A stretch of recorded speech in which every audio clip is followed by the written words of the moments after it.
সুপ্রিয় চাকরি প্রত্যাশী ভাই বোনেরা, আসসালামু আলাইকুম। আশা করি আপনারা সকলেই ভালো আছেন। লক্ষ কোটি বেকার তরুণ তরুণীর প্রিয় পত্রিকা সাপ্তাহিক চাকরির সংবাদ নিয়ে হাজির হলাম। আজকে চাকরির সংবাদে প্রায় 5,000-এর মতো লোকবল নিয়োগ দেওয়া হবে বিভিন্ন পদে এবং বিভিন্ন নিয়োগ বিজ্ঞপ্তিতে। চলুন আমরা নিয়োগ বিজ্ঞপ্তিগুলো দেখে নেই। এখানে প্রথম যে নিয়োগ বিজ্ঞপ্তিটি রয়েছে, সিভিল সার্জনের কার্যালয় মুন্সিগঞ্জের চাকরি। এখানে 142 জন লোকবল নিয়োগ দেওয়া হবে। এখানে আপনারা বিভিন্ন পাশে আপনারা এখানে আবেদন করতে পারবেন, যেমন জুনিয়র সার্টিফিকেট যারা পাস করেছেন, এছাড়া উচ্চ মাধ্যমিক এবং মাধ্যমিক যারা পাস করেছেন তারাও এখানে আবেদন করতে পারবেন। দ্বিতীয় নম্বর যে বিষয়টি রয়েছে, প্রাণী সম্পদ অধিদপ্তরের চাকরি। এই নিয়োগ বিজ্ঞপ্তিতে প্রায় 638 জন লোকবল নিয়োগ দেওয়া হবে। এছাড়াও রয়েছে এসবিএসি ব্যাংক লিমিটেডের চাকরি, সিভিল সার্জনের কার্যালয় লক্ষ্মীপুরের চাকরি। এখানে 127 জন লোকবল নিয়োগ দেওয়া হবে। এখানে আপনারা অবশ্যই নিয়োগ বিজ্ঞপ্তিগুলো দেখে আবেদন করার চেষ্টা করবেন। এর পরবর্তীতে সিভিল সার্জনের কার্যালয় কুষ্টিয়া, এখানে 115 জন লোকবল নিয়োগ দেওয়া হবে।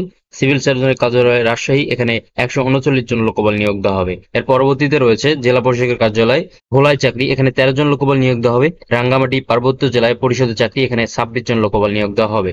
কমিউনিটি স্বাস্থ্য ক্লিনিকের চাকরি, এখানে 1210 জন লোকবল নিয়োগ দেওয়া হবে। এখানে আপনারা অষ্টম শ্রেণী এসএসসি এইচএসসি পাশে আবেদন করতে পারবেন। জেলা পরিবার পরিকল্পনা কার্যালয় রাঙ্গামাটি, এখানে 50 জন লোকবল নিয়োগ দেওয়া হবে। 4G নেটওয়ার্ক গ্রামীণ ফোন, এখানে আপনাদের এসএসসি এইচএসসি পাশে আপনারা আবেদন করতে পারবেন। খুলনা প্রকৌশল ও প্রযুক্তি বিশ্ববিদ্যালয়, এখানে 64 জন লোকবল নিয়োগ দেওয়া হবে। এখানে সহকারী শিক্ষক পদে বিভিন্ন ক্যাটাগরিতে আপনাদের লোকবল নিয়োগ দেওয়া হবে।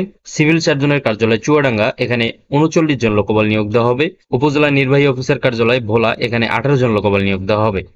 ব্র্যাক ব্যাংকের চাকরি অফিসার অথবা অ্যাসিস্ট্যান্ট ম্যানেজার পদে লোকবল নিয়োগ দেওয়া হবে। যুব ও ক্রীড়া মন্ত্রণালয়ের চাকরি, এখানে 19 জন লোকবল নিয়োগ দেওয়া হবে। এই ছিল প্রথম পাতার চাকরির নিয়োগ বিজ্ঞপ্তিগুলো। চলুন আমরা এখন চতুর্থ পাতায় চলে যাব। চতুর্থ পাতার প্রথম যে নিয়োগ বিজ্ঞপ্তিটি রয়েছে, আর্মি মেডিকেল কলেজে চাকরি।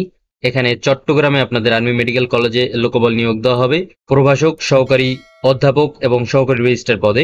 এছাড়াও জাহাঙ্গীরনগর বিশ্ববিদ্যালয়ে 14 জন লোকবল নিয়োগ দেওয়া হবে। যমুনা গ্রুপে বিশাল বড় একটি নিয়োগ বিজ্ঞপ্তি রয়েছে। আপনারা অবশ্যই এখানে এইচএসসি এবং স্নাতক পাশে আবেদন করতে পারবেন। এখানে আপনাদের 150 জন লোকবল নিয়োগ দেওয়া হবে। এর পরবর্তীতে রয়েছে জাতীয় জনসংখ্যা গবেষণা ও প্রশিক্ষণ ইনস্টিটিউট, এখানে বিভিন্ন পদে লোকবল নিয়োগ দেওয়া হবে। প্রাণ গ্রুপের চাকরি, এখানে বিভিন্ন পদে লোকবল নিয়োগ দেওয়া হবে। এখানে ড্রাইভার এবং সিকিউরিটি গার্ড পদে লোকবল নিয়োগ দেওয়া হবে। এখানে আপনারা ইন্টারভিউর মাধ্যমে আপনাদের চাকরিটি নিশ্চিত করতে পারবেন। বিকাশ গ্রুপের চাকরি, এখানে আপনারা এইচএসসি এবং এসএসসি পাশে আবেদন করতে পারবেন। বেগম রোকেয়া বিশ্ববিদ্যালয় রংপুরে 6 জন লোকবল নিয়োগ দেওয়া হবে। Dhaka bus stand rapid transit company লিমিটেডের চাকরি, এখানে ব্যবস্থাপক পদে লোকবল নিয়োগ দেওয়া হবে। জেলা প্রশাসকের কার্যালয় ভোলায় চাকরি, এটি প্রথম পাত্রের একটি নিয়োগ বিজ্ঞপ্তি। এছাড়াও সরকারি কর্ম কমিশন সচিবালয়ের চাকরি, এখানে 32 জন লোকবল নিয়োগ দেওয়া হবে। এর পরবর্তীতে রয়েছে ঢাকা বিশ্ববিদ্যালয়ের চাকরি, আবুল খায়ের টোবাকো কোম্পানি লিমিটেডের চাকরি, এখানে আপনাদের বিভিন্ন পদে লোকবল নিয়োগ দেওয়া হবে। এছাড়াও ময়মনসিংহ পল্লী বিদ্যুৎ সমিতি 3-এ চাকরি। এর পরবর্তীতে রয়েছে গ্রামীণ ব্যাংকের চাকরি, এখানে ফিনান্সিয়াল স্পেশালিস্ট পদে লোকবল নিয়োগ দেওয়া হবে। উপজেলা নির্বাহী অফিসার কার্যালয় ভোলায় চাকরি, এটি প্রথম পাতার একটি নিয়োগ বিজ্ঞপ্তি। আসমাপাড়া পরিবেশ উন্নয়ন ফাউন্ডেশনের চাকরি, এখানে 113 জন লোকবল নিয়োগ দেওয়া হবে। এই ছিল চাকরির সংবাদের নিয়োগ বিজ্ঞপ্তিগুলো। আপনারা অবশ্যই নিয়োগ বিজ্ঞপ্তিগুলো সুন্দরভাবে দেখে আবেদন করার চেষ্টা করবেন। যদি কোনো বিষয় বুঝতে সমস্যা হয় অবশ্যই কমেন্টের মাধ্যমে জানাবেন। ধন্যবাদ সকলকেই। আসসালামু আলাইকুম।